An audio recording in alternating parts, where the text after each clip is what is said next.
Good afternoon. Welcome to everyone who's joining and continues to join.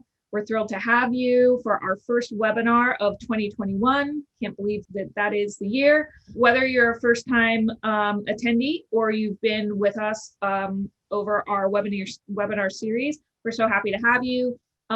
In the world being the way it continues to be, so much going on, we're thrilled to have you and to spend a strategic lunch hour together. My name is Tara Wilson-Jones. I am the VP of Marketing and Development here at GreenBuzz, and I'm joined by my friend and colleague, Amelia Oliver, who is the marketing strategist, also here at GreenBuzz. So we're in for a treat. Today, we are joined by an amazing strategist, a top mind and leader in the global brand marketing space. And we're gonna have a really fun and very informative interactive fireside session. In case you didn't pick up on it, we're going to focus on two main topics today: science and the creative process, how they work together, and then also global brand strategy and innovation. So if you're interested in any of that, you're in the right place, and we'll get to all that content pretty soon. So if you're joining us and you're not quite sure who GreenBuzz is, just a quick rundown on that. We are a full service video production company. We're based in Washington, DC. And we specialize in brand advancement and messaging through video. We've done a lot of projects. We found a way through the pandemic to continue to serve our clients. And we'd love to work with you, whether it's on video for marketing, campaign initiatives, or anything else. We're here to help you out. So if you're interested in working with us, please drop us a line at info@greenbuzzagency.com, and we will be sure to get you whatever you need. And today is actually our 21st webinar of the series and our first in 2021. So that works out perfectly. If you'd like to check out any of our previous episodes or revisit some of the top strategies we've covered last year, go to greenbuzzagency.com/blogs, and there you'll be able to see the on-demand recordings from all of our favorite guests, which include panelists from Twitter, PBS, Make-A-Wish, NASCAR, Lego, and many more. But with all of that housekeeping stuff out of the way, I am so excited to introduce our first panelist of 2021, Raashi Rosenberger. It's a really special episode today. Raashi works on Google's global brand marketing team for consumer apps, where she leads creative strategy for some of Google's largest products, including Google Search. And before joining Google, Raashi was the creative strategy lead at Pinterest, where she drove award-winning creative campaigns. Her work has been honored by the Cannes One Show Interactive, the Effies, the D&AD Awards, and she's also been a featured speaker at huge events like South by Southwest, WWD, and Social Media Week. So thank you all for joining us today, and huge welcome to Raashi. Thank you so much. I'm so happy to be here. Yeah, well, Raashi, it's a long intro, which is why you're here. You got a lot of insight to share with us. So to jump right into it, you have a really interesting, fascinating role at a relatively well-known company. So can you break that down a little bit? Can you give us a little bit more of an understanding in practical terms of what it is you do and what you're charged to accomplish in your role? Yeah, definitely. So I've been at Google for about 2 years, and my role is, so within the brand marketing team, we're essentially like the center of excellence in marketing for consumer apps. And so what we really focus on is all marketing campaigns with a focus on brand, but we also do work on performance campaigns across all consumer apps, which include some of the really big guys like Google Search, Google Maps, and also photos. And we'll also do a lot of work on Google Lens, which is the camera which allows you to discover and explore the world around you. So a lot of different types of products and a lot of different types of projects that come through. I think that what I personally feel like really lucky to be on this team, because we are able to see all kinds of different types of campaigns and really get a sense of, like, as Google is building out sort of the overall branding, how do we think about creating awareness and also driving usage for those different types of apps and experiences. So for me, it comes in a lot of different ways. My background is really thinking about the strategy and human insight. I got my undergraduate degree in neuroscience, and the thing that really attracted me to marketing when I first started was understanding why people made the decisions that they do, and understanding how to help how to help drive those decisions and actually motivate people for taking action for good things. We know that there's a lot of experiences that will drive you into kind of scrolling and just doing like a massive scroll. But what we have found is that by really thinking about the human insight and really thinking about what the driving motivation is, we're actually able to inspire people for good. So my purview is really kind of, it's pretty broad, but we have worked on a couple of campaigns that I think do a really nice job and actually tap into the element of marketing for social good. So one of the examples that I am really passionate about, really because of my experience and my background in thinking about like how people make decisions, is a partnership that we developed for Google Lens with the UN Women and the organization called Vital Voices. So just a really, I think it's a really nice representative example of the type of work that me and my team does on a day-to-day basis.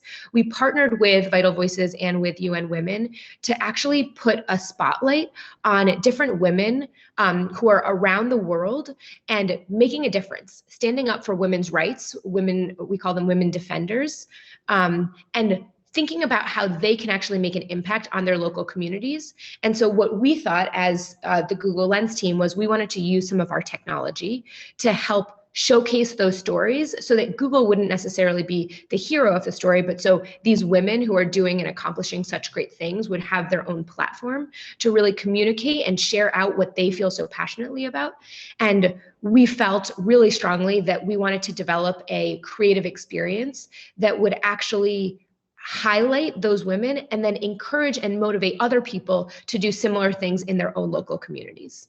And so with that, I would love to share with you guys a video for this partnership and this set of experiences. A little bit of context here is that we launched this on International Women's Day last year, so in 2020. For those of you who remember, this was right before COVID came to the US. And so probably actually was in the US at that point, but we were able to create sort of a set of digital experiences so that people could see the different videos and stories. And then we were also able to do an in-person event. And just a peek behind the scenes, I was actually lucky enough to work with our creative team to write the script and interview all of these women. So sometimes we did video calls with them, sometimes we did telephone calls depending on what their connection was. And so I was able to actually speak to all of these women and then bring their stories to life with the creative team through illustration. And so I hope you enjoy this video here. What does it really mean to fight for women's rights? What does it really mean to fight for a more equal world? 1 in 3 women worldwide experience some form of gender-based violence.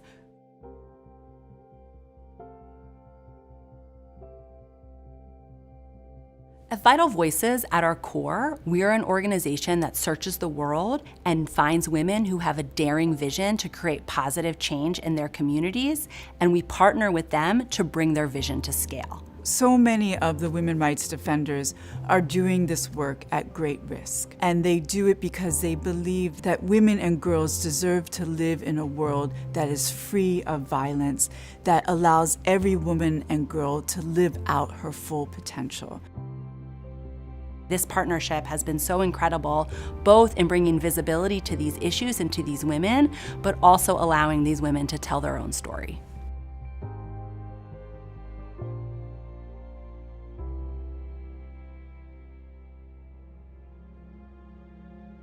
I came out to my family as transgender at age 23. It shamed my family and they threatened to kill me. As a young girl, growing up in Pakistan, I questioned the cultural norms that violated women's fundamental human rights. So I developed a workshop to help women of color learn about their legal rights through graffiti. As a global citizen, our liberations are all connected, and my work shows that there is no age requirement to start changing the world. I think the power of Google Lens is that it is another way to tell the story of women who are fighting against exploitation, who are fighting against child marriage, who are fighting against violation of transgender rights. It is an opportunity for the rest of the world to hear the words and experiences of women rights defenders who in their own communities are seeking equality and justice. We have to tell those stories so that the world may bear witness.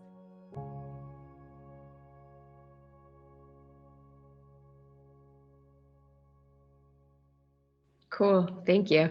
One of my favorite parts about that was the idea of taking the women's voices and then illustrating their stories so that you really felt like you could understand what they have been through and what they have overcome to actually get to the place that they are right now. So I think that this is just a really great example, a really powerful example of some of the types of work that we do to help highlight both the technology and the potential of the technology and what we can do within the creative space. Yeah, Raashi, thanks so much for sharing that video with us. When Tara and I saw it, we were really excited because that kind of branded content is really the bread and butter of what we do at GreenBuzz. And we spend a lot of time thinking about these rich story arcs and how you can really lead with the narratives as opposed to the brand. And since you were so involved in that process, even down to the script writing, can you talk a little bit about how you find this balance between, advocating for your app or your product, but also making sure that you're upholding the authenticity and integrity of these stories that are really powerful?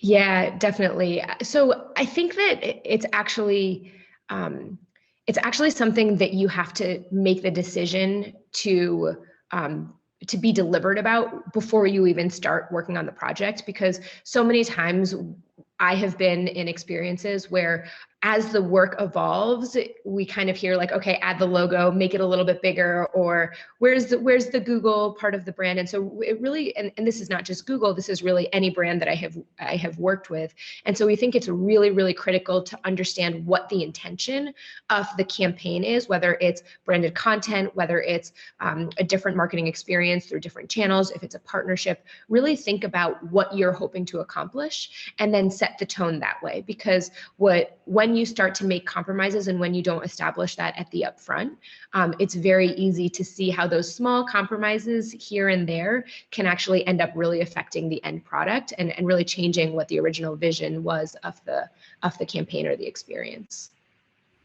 Yeah, I love that. I think that's so important. And I love that idea of kind of reverse engineering to get to that point and really keeping those goals in mind down to the detail. I think that's great. But how do you apply your understanding of the brain to your strategic and creative work? Yeah, definitely. So my neuroscience background, it actually, I mentioned it earlier, it's what brought me to marketing because I was so interested in individual human behavior and trying to understand why people make the decisions that they do. But I will tell you, when I think about a lot of my experience and background in neuroscience, it actually came down to data and to the idea of being able to understand data and take those individual pieces of data and then craft it into a story that makes sense based off of whatever that particular context is. And so one of the things that I have been lucky to be able to experience, and one of the things that I have been lucky to be able to do is actually thinking about these individual psychology principles and trying to understand how we can simplify and make our marketing even better, even more interesting, more compelling. So one of the examples is cognitive overload. We think a lot about cognitive overload, and I actually have done a social media week class on this. And so if you want to learn more, please jump over there. But what we learned is that in the beginning stages of COVID, people were processing so many different things. And so really understanding what are the different marketing messages that people are receptive to, and what are the things that are just too much? Like what are things that make a piece of ad or a piece of content too busy, too much, because people will only kind of shine a spotlight on one particular set of things. And so when I think about marketing, I oftentimes think about like some of these cognitive overloads, some of these neuroscience principles. I also think a lot about like how people recall and remember different elements. And then I also like to remind myself about like memory and what are the things that create rewarding, engaging experiences versus what are things that just fall to the side. And so as we start to combine all of these different things, I don't think it's necessarily like the framework of how we build out marketing campaigns, but it does have little small implications in how you develop creative and how you develop strategy that actually have implications that are really long term. Yeah, that's so fascinating. I mean, I think, it's such an interesting two sides of a coin to who you are, the data and the creativity, and sort of along those lines, much like when you're talking about balancing brand placement with authentic storytelling. Can you talk a little bit about how you do that walk and chew gum part of saying, how do we utilize data and all that science and insights, but stay in that magical pocket of connectiveness when you're doing creativity? Like, what's the process? Like, do you look at the data and then it drives the creative, or what does that look like on your team? Yeah, definitely. So I will tell you the balance, I'll be perfectly honest, the balance is really hard. It's not something that I think is easy, and anyone who tells you, oh yeah, I just do this, I would question them, because it's something that we struggle with. And because we have access, especially in the past several years, as marketers, we have access to so much data that it's very easy to get completely bogged down by it. And you almost see that, like, when you have so much data, it becomes even harder to make that decision. And then you do lose some of that creative magic and some of that creative connectivity. And so especially at a place like Google, and it was the same thing at Pinterest, data is so critical. You cannot make a decision without data. It makes sense because you are affecting and impacting so many different users and a very large swath of audience. And so the way that I kind of balance it is really taking a look at the data. I tend to form a hypothesis first before I look at the data. I create a couple of different hypotheses, and then I look at the data to see if it supports those hypotheses or if it actually rejects those hypotheses. I think that that's really important, because if you just let the data make your decisions, you can very easily lose that, like, kind of gut feeling. And I think that gut feeling, like, you have to trust your own instinct as a marketer, your own experience. And I think that gut feeling is so critical. So you establish that, write it down, have the data inform whether that's right or wrong. And oftentimes, like, I'll be honest, we will run a test and we don't get a clear answer as to which direction is right, one way or the other. And so we'll have to modify and then do another test, or we'll have to say, listen, we didn't set the test up appropriately, or there may have been a problem with execution, and let's try again. So oftentimes, I think this is one of the great things about working at Google, is we don't always get to the right answer on the first try. And I think that's another really important part of thinking about this balance of thinking about data and using data to the best that you possibly can, and also keeping that connective magic and that special kind of creative spark that you may have in a marketing campaign. So those would be the big principles, but I will say it's difficult for sure. Awesome. Well, we want to also pick your brain a little bit about the process of writing creative briefs and what the importance is like. But I know you provided us with a couple awesome case study examples. So I'll let you kind of walk us through these examples on the next couple slides, and then talk to us a little bit more about the creative briefs that went along with them.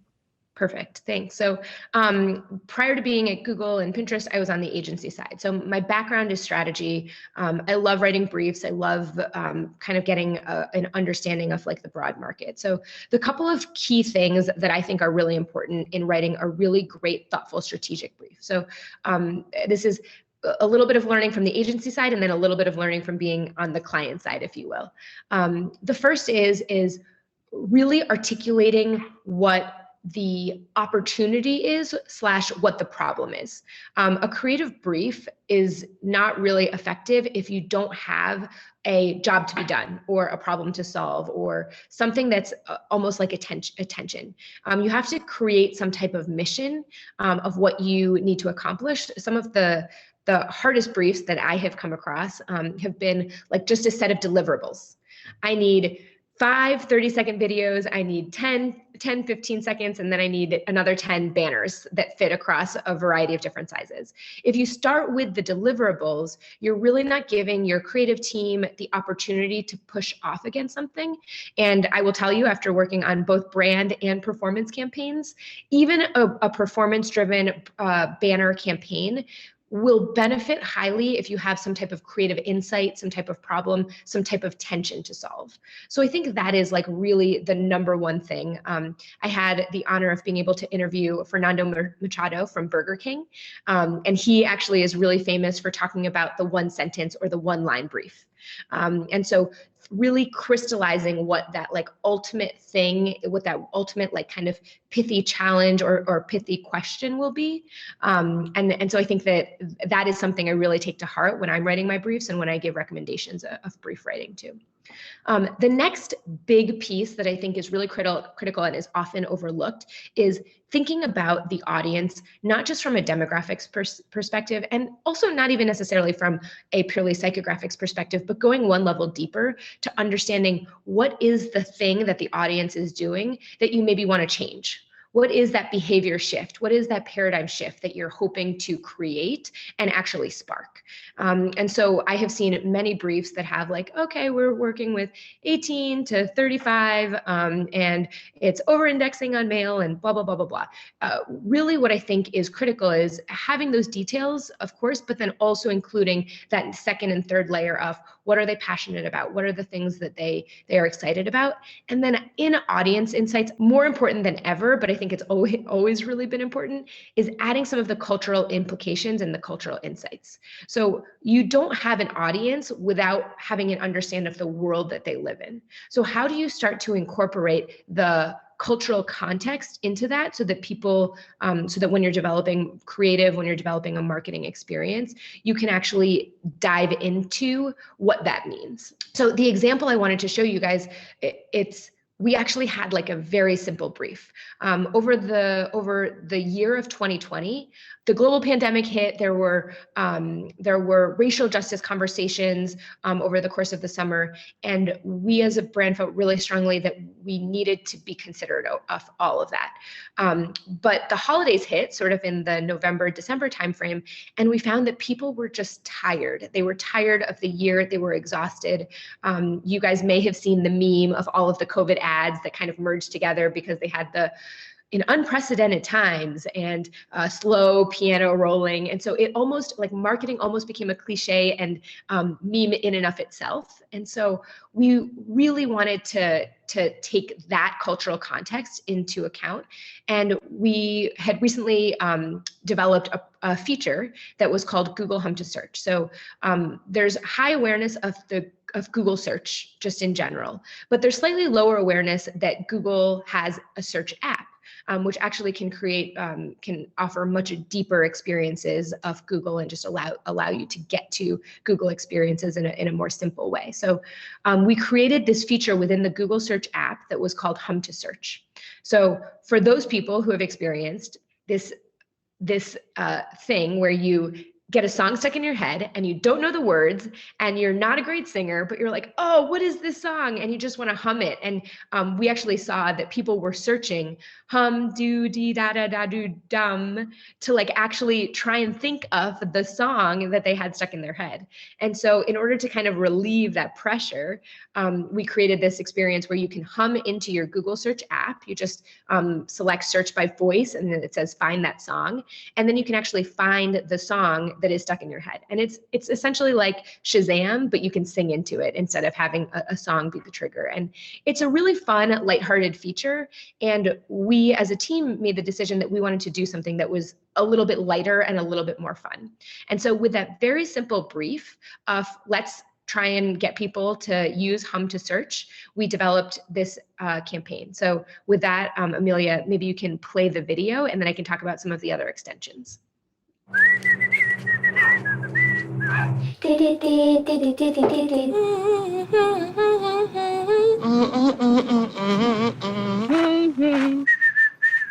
Ah, come on. What's that song? They say, dance for me, dance for me, dance for me. Oh, oh, oh, oh, oh, oh. I never seen anybody do the things you do before. Great. So I think this was just a fun video. We used it on social, and we thought it was just a really nice way to explain the feature and functionality. And I think that if you think about like a very classic brief, this could probably be the beginning and the end of the entire marketing campaign. But what we wanted to do was we didn't want it to just be a video. We wanted to really create something that felt more of a immersive 360-degree campaign. And so what we did is we worked with our talent team, who they are fantastic, and our partnerships team, and we came up with 2 really fun integrations to help kind of round out this experience. So the first one is Kid Cudi.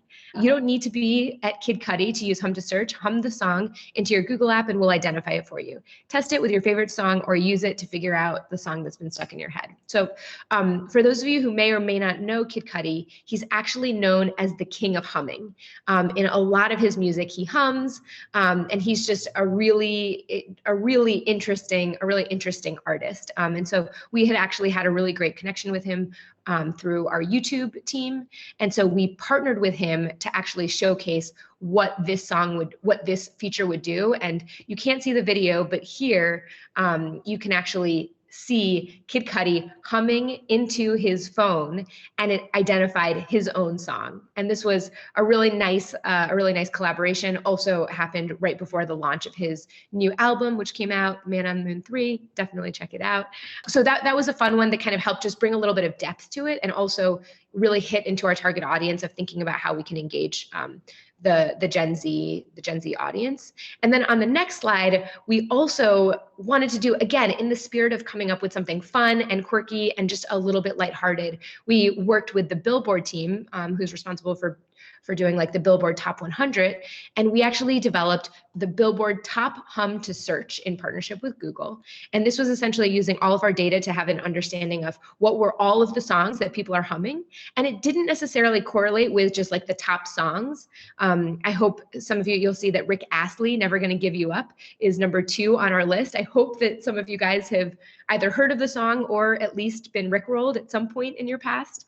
But we actually reached out to Rick Astley in collaboration with Billboard, and we asked him to come up with some content, and he was such a good sport and created a really awesome TikTok video for us, just showing a little bit of how to use the Google Hum to search. So I think, long story short, when writing a creative brief, it's really important, number 1, to lay out all of the elements of the problem, the tension, and the audience, but also think about the cultural context and think about how you can actually use those elements to give your creative team a way to make the campaign a little bit more well-rounded beyond what you think about traditionally. Great. And if you haven't been Rickrolled out there, as Rush said, I don't know, get somebody to jump in and do that for you.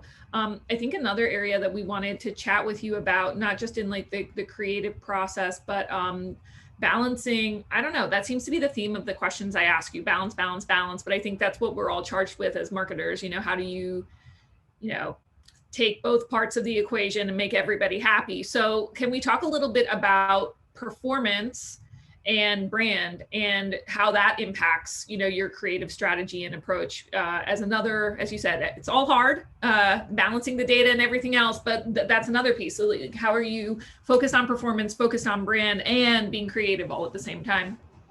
Yeah, definitely. So one of the things that we take into heart is, as we're thinking about performance driven campaigns and work, it's really important to have high comprehension of what the particular feature or the particular call to action is. And so simplicity and ease of understanding tends to be our mantra when we're thinking about performance work. I wanted to show just like a quick example. So we, again, within the Google Search app, we've been doing some work, and you can see that our team launched a virtual try-on. And so this is just a quick little product demo where you can see that this virtual try-on is really simple to use. You can do it both with eyeshadow as well as lipstick. And what our team wanted to do was, number one, launch it and get a little bit of awareness of that feature and functionality. But then two, we wanted to get people to download the Google app because of it. And so that was sort of the thrust of the campaign. And so with this experience, we layered it out into 2 tiers. So the first tier was a PR initiative where we worked with different, with the right publications who are interested in this particular topic. And we got actually a decent amount of pickup from both tech as well as beauty publishers to really develop and engage it. And then we also created a second layer. Apologies, that's my daughter in the background. We also created a second tier of videos and banner ads that really focused on product UI and had a very clear call to action so that you could, again, balance this idea of awareness as well as brand. Awesome. Yeah, I think that that kind of is the perfect segue into our next big topic that we want to cover, which is innovation and global brand marketing. So to kick off that discussion, I wanted to talk to you a little bit about just what the process is like for a global campaign and how you're ideating for that and balancing a global audience and making sure you're not overlooking the importance of really specific cultural differences when you're kind of starting to think about creating a global campaign. Yeah, definitely. So when we think about global campaigns, like we are really fortunate to be able to have wonderful colleagues and teams that actually help us collect regional insights, and then we can actually surface it. But I think even so, that element of localization is really critical. But even beyond that,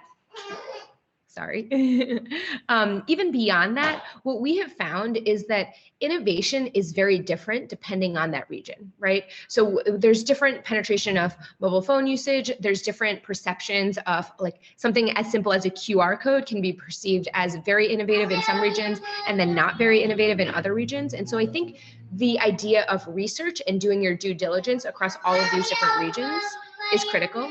The other thing that I'll say is really important is having a flexible framework to building out your creative.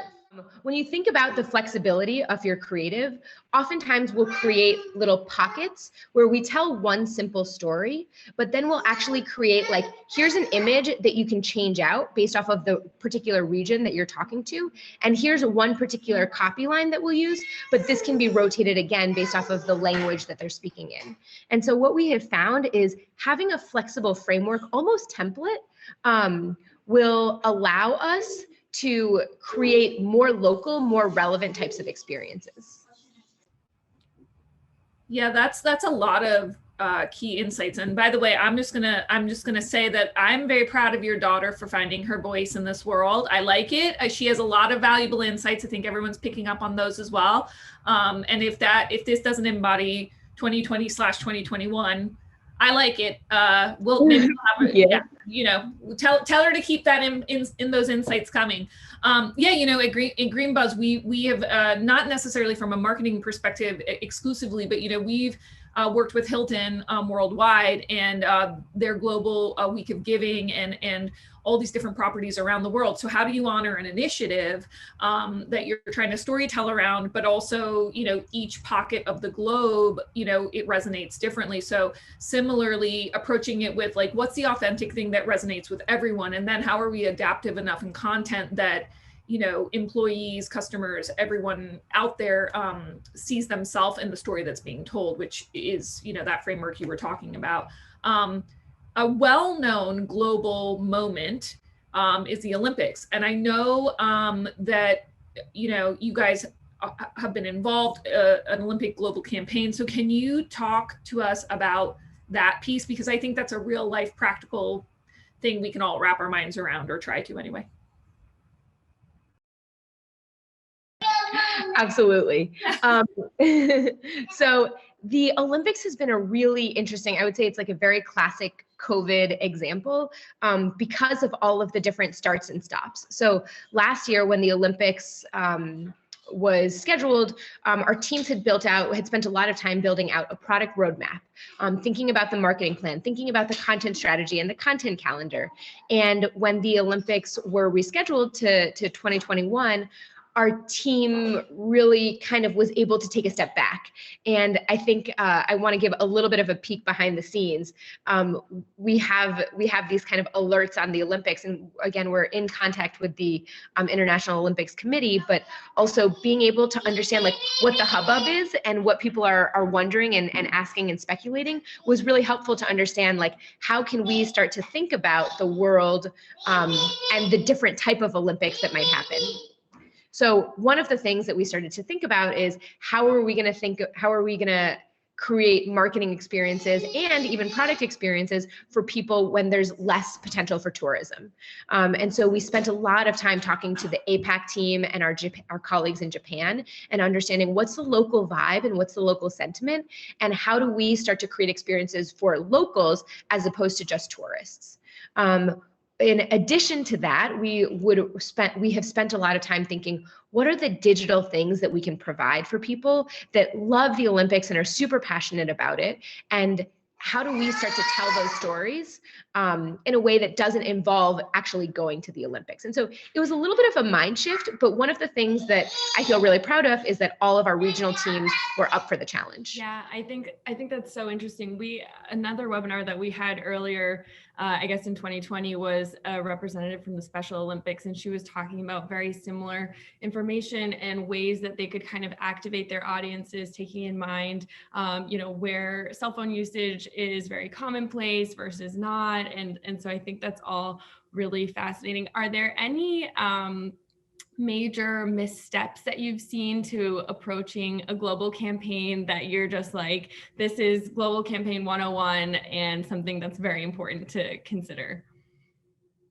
The biggest thing I will say is lack of communication. That is the source of all problems if you are thinking about a global campaign. So my daughter knows about lack of communication, and it's important to make sure that all the teams stay up to date in a timely manner, because I think that that's the biggest source of tension, is just not knowing what's happening at a particular time.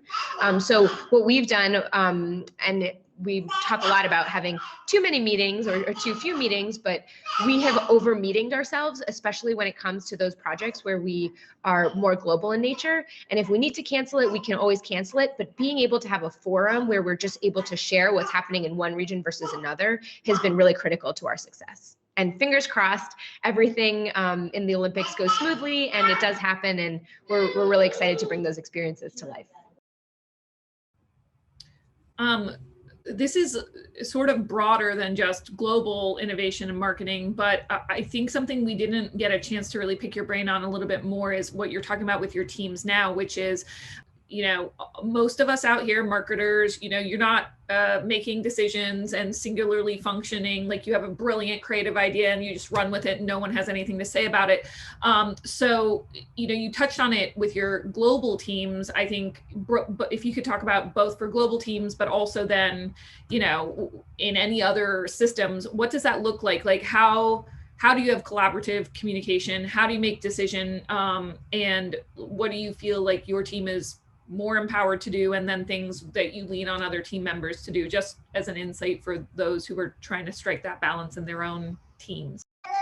One of the things that we do is we work really hard to establish team rapport from a personal perspective. So we actually have a lot of team get-togethers now that we don't have like water cooler chats, like hallway kind of drive-bys.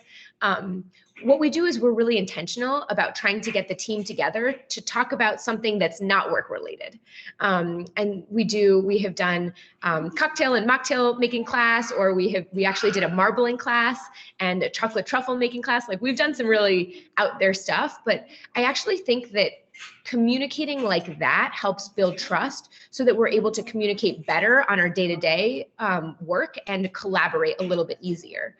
We also use all of the technologies. So I'm a Google loyalist. I can't lie. And so we do all of the Google Meet products, either Hangouts, we do chat we do pings back and forth. So a lot of that. And we're also big believers in video calls and just being able to hop onto a video call and talk something through, because at the end of the day, email is not always the most effective way of communicating. So how can we just have a little bit of more of that one-to-one person kind of people connection? So that's the first part of it. In terms of responsibilities, that's something that we work really hard on. And I think that, again, that's another thing that we try and establish at the upfront. So how do we create a framework upfront to understand what is one team's roles and responsibilities versus the other? I almost feel like this is something that became harder in a post-COVID world while we're all on video calls, because it's much easier to step on someone else's toes, because you're less likely to know what one person is doing to the next person is doing. And so that's something that we have spent a little bit more time building in the upfront to help solve for some of those back and forth experiences. That's awesome. Yeah, that's super helpful context. And I think that is perfect timing for us to transition to our Q&A. So if anyone has a question for Raashi, this is your chance to ask her directly, and we'll try to get through as many questions as we can. I already see a couple coming through. This is kind of a broad question, but we have an audience member who's hoping that you can touch a little bit more about Google's approach to innovation. Yeah, definitely. That's a great question. So we are really lucky because a lot of the innovation that happens comes through our products. And as a marketing team, what we do is we, again, stay in very close touch with all of the innovation that's happening on the product side. But I also think we wouldn't be Google if we didn't spread that innovation into our marketing campaigns. And so what we do is we create regular weekly and monthly sessions where we're taking in outputs from the external world and making sure that when we're thinking about marketing activities, we are including that innovation, and we're including those examples of, oh, this is what this brand did, this is what that brand did. How can we take it one step further? Or how do we actually leapfrog and create an experience, something beyond that? And I think that because Google is such an engineering-led, product-centric company, we're actually able to take cues, not just from other marketing campaigns, but actually from other product experiences, and then figure out how to include that and tap that into our marketing campaigns. So that's kind of like a high overview of the way we think about innovation. It's more of a process rather than anything else, but it's just a lot of education and a lot of learning and really thinking about product experiences and how to incorporate that into marketing. Of course, we also look at a lot of media innovation too, and that's a big part of what we do as well. We have another question here that kind of circles back to something you already addressed. The question is, how do you contextualize a global campaign to local social dynamics and relevance? So we talked a little bit about, norms or behaviors within geographical territories, but I think what this guest of ours is asking is like to get a little bit more into actual social dynamics versus maybe like language or geography and those kind of pieces. Yeah, this is a great question. And it comes to like actually localizing. And when you're actually localizing, one of the critical things is that we have found that it's really hard to localize when you don't have teammates that are in the region. So I would say if we think about like Google's approach to localization, we're actually really comfortable with creating flexible templates so that our local regional teams can localize and adjust. So what you'll see is the same creative platform that happens in the US and happens kind of globally will be interpreted differently by the different regions. I have worked on many brands that are far less flexible. So when I see when I see a local campaign, especially when it's coming from Google, you'll see that there are influencers that are regionally specific. You will see that the taglines actually will change. And because we have that flexibility, we're able to make it feel very relevant. That's very different than a different brand that might be slightly less open to flexibility. And they'll have like one image and one tagline that's directly translated, and maybe the image will stay consistent. And that's, I'll be honest, a much easier localization task, but we find that being able to have the local nuance of thinking about the social dynamics, thinking about what's popular at that time, we think that's really important. And so we do go through the extra legwork of allowing for that flexibility and allowing for that customization based off of the region. Yeah, I think that's fascinating. I worked for a global nonprofit, and I think that is the struggle. And the Google approach is admirable because you want brand consistency, you want it identifiable, but to your point, without giving people the ability to make it their own while still staying true to the brand that you want consistent. I mean, that's no easy feat. So kudos to you guys for keeping that top of mind. We had another question come in here. Ooh, big question, broad question. What's your favorite marketing campaign and why? I love this question. So thank you so much for asking. Okay, so outside of all of the work that Google does, because that's by far all of my favorite marketing campaigns, the brand crush that I have had over the past year, maybe even 2 years, and I mentioned Fernando Machado from Burger King. It has got to be Burger King. And the reason that they are my brand crush of 2020 is because of the output of work that they did, kind of going across the spectrum from really very serious work. One of the pieces of content that they put out last year was essentially like a plea to their audience that says, we never thought that we would be the ones to tell you this, but please go to McDonald's, go to fast food restaurants and support the industry because the industry is suffering with COVID. And we know that there's space for everyone, and we want you to still go outside and visit those fast food restaurants that are really hurting right now. So it was a very serious tone, all the way to some of the really goofy, ridiculous kind of fun stunts that they did. They have done a really interesting job of dabbling both with humor as well as with a more solemn kind of graceful tone. And I think that wide breadth of different types of marketing experiences is something that's really, really hard to do, especially during a global pandemic when people had a really hard time taking marketing and advertising in. That was one of the things that I really admired. So not necessarily a campaign, but a brand that I really loved. And then I just have to give like a second one as the very close second. For those of you that have used the meditation app Calm, they have done some phenomenal work in terms of content marketing, but then also like a very simple placement. One of the things that they did, and I don't know if you guys caught it or not, but it was just one of my favorite things, is during the presidential debate with President-elect Joe Biden and President Donald Trump, they actually had a placement. It was a very heated debate, and they had a placement in the corner for Calm, and it just said Calm with their app icon. It was simple, but it was delightful. It was really effective, and I think it got them a lot of accolades. And I think it also reminds you that great advertising doesn't have to be just a 30-second or a 60-second video anthem spot. It can be a smart media tactic, or it can be just a really thoughtful, interesting piece of content. So I loved that experience as well from Calm. I love that. Yeah. I have one final question that I want to ask you before we wrap. And I think it's really interesting to have you, especially as our first panelist of 2021, because when we started this webinar series, it was really at the very throes of COVID, when everyone was trying to kind of recalibrate their marketing and communications campaigns. And I think what we've seen through a lot of panelists is this is really like a digital Wild West, particularly for businesses and brands that were really reliant on in-person events. And I think Google is always so ahead of the curve in terms of product development. So have there been ways that COVID has really affected you, other than, global campaigns that we've touched on, and kind of accelerated innovation at Google? So what are the ways that COVID has affected us? Yeah.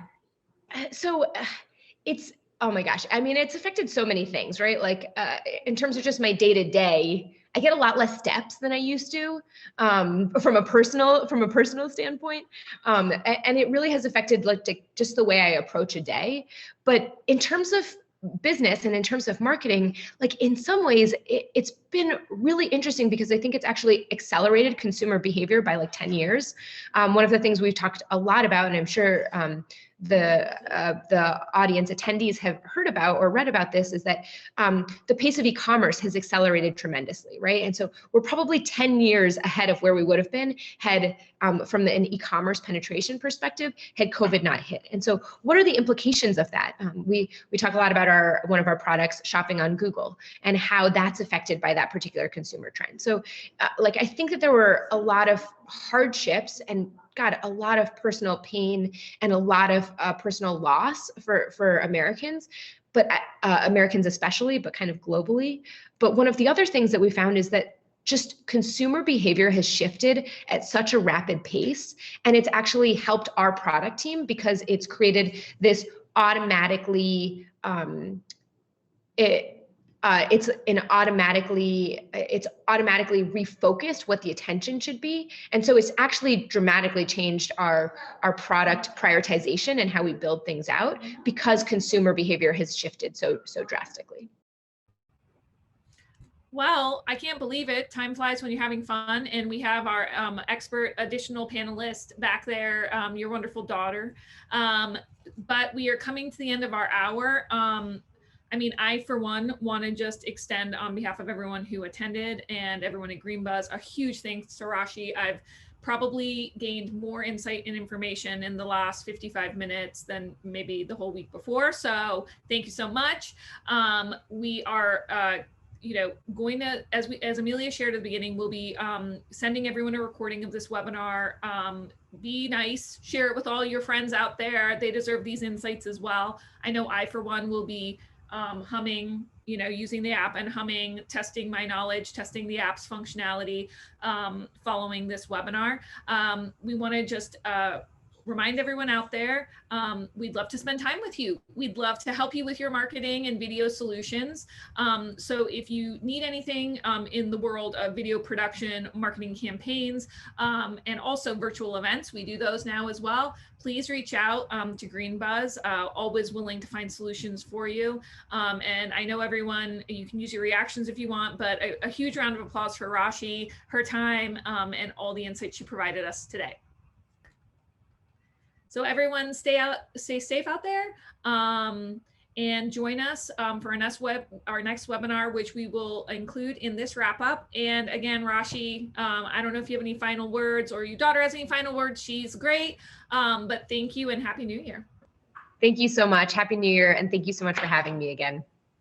Absolutely.